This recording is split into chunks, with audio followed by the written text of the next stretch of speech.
ಈ ಸೀರೆಯಲ್ಲಿ ನನಗೆ ತುಂಬ ಶ್ರೀಮಂತಿಕೆ ಕಾಣ್ತಿದೆ ಕಾಂತಮ್ಮ ಅವರೇ. ಬಿಸಿಲಲ್ಲಿ ಅಲಿತಿರೋ ಮಹಾರಾಣಿಗೆ ಅರಮನೆಯಲ್ಲಿ ಅಮೃತ ಇದ್ರೂ ಅದು ಪ್ರಯೋಜನಕ್ಕೆ ಬರಲ್ಲ. ದಣಿ ವಾರಿಸ್ಕೊಳ್ಳೋದಕ್ಕೆ ಬೊಗಸೆ ಅಷ್ಟು ನೀರು ಸಿಕ್ಕಿದ್ರೂ ಸಾಕು, ಅದೇ ಅಮೃತ ಅನ್ಸುತ್ತೆ.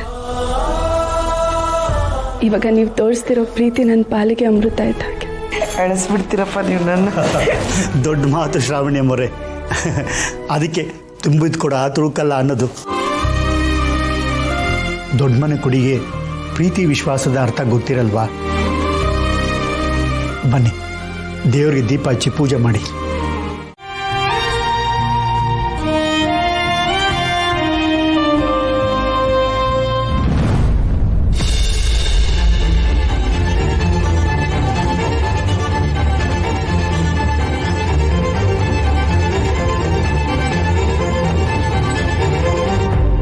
ಆದ್ರೆ ನಾನು ಏನೇ ಹೇಳಿದ್ರು ಏನೇ ಮಾಡಿದ್ರು ನೀನು ಯಾವಾಗಲೂ ನನ್ನ ಜೊತೆನೇ ಇರ್ತೀಯ ಅಂತ ನನಗೆ ಮಾಡ್ಕೊಡು. ನಾನು ನಿಮ್ಮ ಜೊತೆನೇ ಇರ್ತೀನಿ, ನಿಮ್ ಬಿಟ್ಟು ಎಲ್ಲಿಗೂ ಹೋಗಲ್ಲ.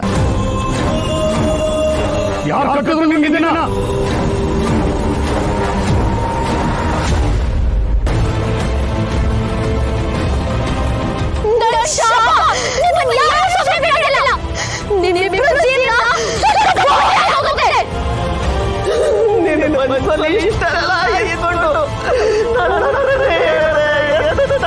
ಮೋಸ ಮಾಡ್ಬಿಟ್ಟಲ್ಲೋ.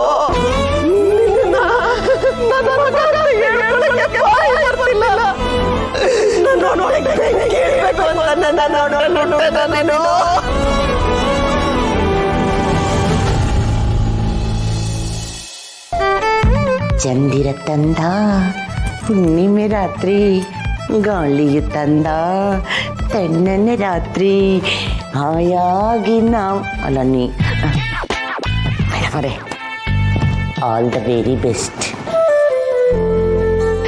ಇವತ್ತು ನಿಮ್ಮ ಜೀವನದಲ್ಲಿ ಏನೇ ಸಮಸ್ಯೆಗಳಿರಲಿ, ನಿಮ್ಮ ಗಂಡನ ಮನಸ್ಸಲ್ಲಿ ಎಷ್ಟೇ ಗೊಂದಲಗಳಿದ್ರೂ ಅದನ್ನೆಲ್ಲ ಕಳೆದು ಶಾಂತಿ, ನೆಮ್ಮದಿ, ಸುಖನ ಆರಿಸ್ಕೊಳ್ಳೋ ಅಂಥ ದಿನ ಇದು.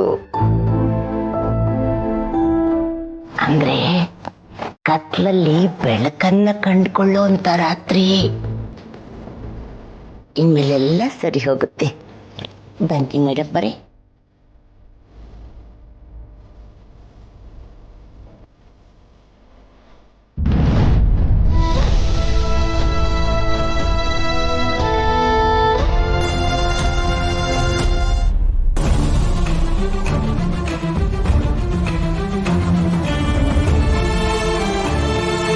ನೀನ್ ಈ ತರ ಮಾಡ್ತೀಯ ಅಂತ ನಾನು ಅನ್ಕೊಂಡಿರ್ಲಿಲ್ಲ.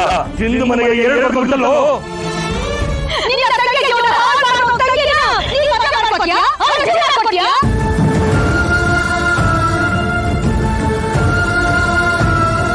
ನನ್ನ ಮಕ್ಕಳ ಜೀವನ ಹಾಳು ಮಾಡಿರೋರಿಗೆ ಈ ಮನೆಗೆ ಜಾಗ ಇಲ್ಲ.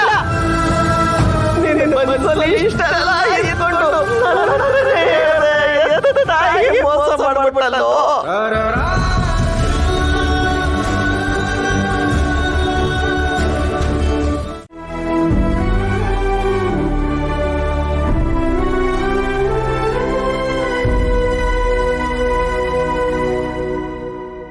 ಸುಬ್ಬು,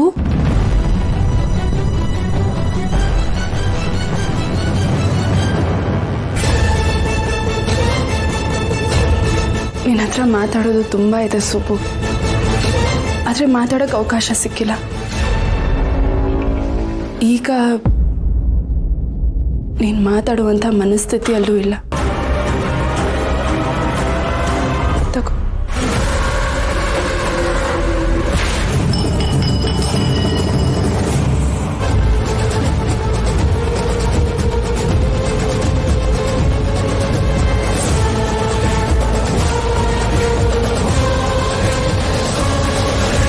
ಯಾವ ಖುಷಿ ಮೇಡಮ್ ಇದೆಲ್ಲ?